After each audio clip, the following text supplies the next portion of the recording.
நேயர்களுக்கு வணக்கம். இப்போ வந்து இட்லி அரிசி மாவும் பச்சை அரிசி மாவும் கலந்து அரைச்சது. இதில் இடியப்பம் ஒன்று ஆட்ட போகிறேன். இது குருமா, கறி குழம்பு, மட்டன் குழம்பு, சிக்கன் குழம்பு, குருமா, வெஜிடபிள் குருமா, இப்போ சம்பல், மாசி சம்பளாக அரைச்சி காட்ட போகிறேன். இந்த இடியப்பத்துக்கு தண்ணி வந்து கொதிக்க வச்சு ஊற்றக்கூடாது. இதுக்கு ஓரளவுக்கு இந்த கை சுடுற இதில் இருக்கும். இந்த மாதிரி கிண்டி நல்லா வச்சுன்னா பூ போல் மெதுவாக நல்லா வரும். இப்போ கிண்டுறதை காட்டுறோமா, இந்த மாதிரி அரைச்சிக்கோங்க. இட்லி அரிசி 1 கிலோன்னா 1/2 கிலோ பச்சை அரிசி போட்டு அரைச்சி வச்சுக்கோங்க. இது வறுக்க வேண்டியதில் எதுவும் ஒன்றும் செய்ய வேண்டியதில்லை. உடனே நினச்சா எனக்கு சீக்கிரமாக பிழிஞ்சிடலாம், கஷ்டமும் இருக்காது. இந்த கிண்டுற மாதிரி உப்பும் தண்ணியும் ஊற்றி வச்சுருக்கேன். கேரளாவிலாம் இப்படி தான் செய்வாங்க. குருமாவுக்கு நல்லாயிருக்கும். இது வந்து பால் கொழுக்கட்டைக்கும் நல்லாயிருக்கும்.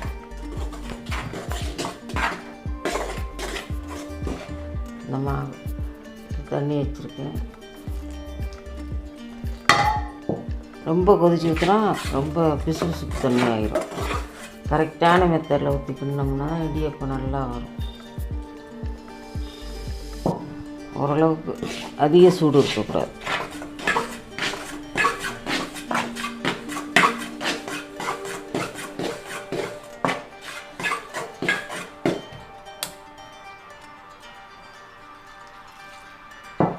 தண்ணி கொஞ்சம் நிறைய தான் இருக்கும். நல்லா இடியப்பம் நிறைய பிழியலாம். கொஞ்சம் மாவு போட்டாலும் 2 டம்ளர் போட்டால் 3 பேர் சாப்பிடலாம்.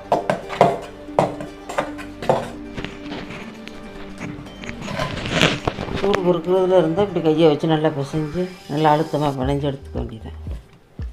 புளிஞ்சு காட்டுறோம்மா. இந்த இப்படி உருட்டி எடுத்து ஒரு பாத்திரத்தில் வச்சுட்டு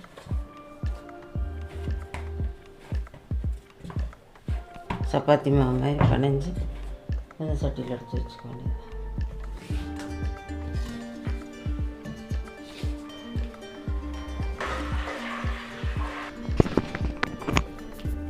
இது வந்து இந்த பதமாக இப்படி வச்சு இந்த கையில் ஒட்டாது.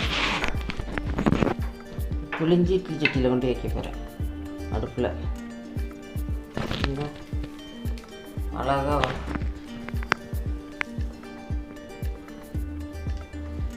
ஈஸியாக வேலை முடிச்சிடும்.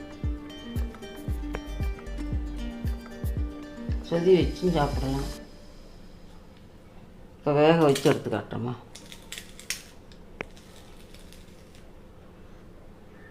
இப்போ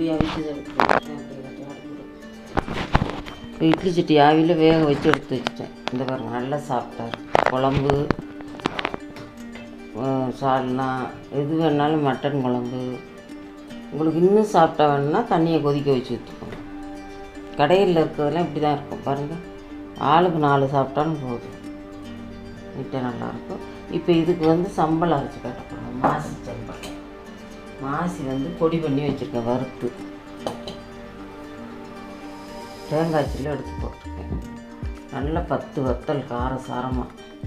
வெங்காயம் ஒரு 10 வெங்காயம், புளி, உப்பு. இதுதான் இதுக்குரியது. இப்போ எல்லாத்தையும் போட்டு வெங்காயத்தை மட்டும் நிப்பாட்டி வச்சு லாஸ்ட்டாக போட்டுப்போம்.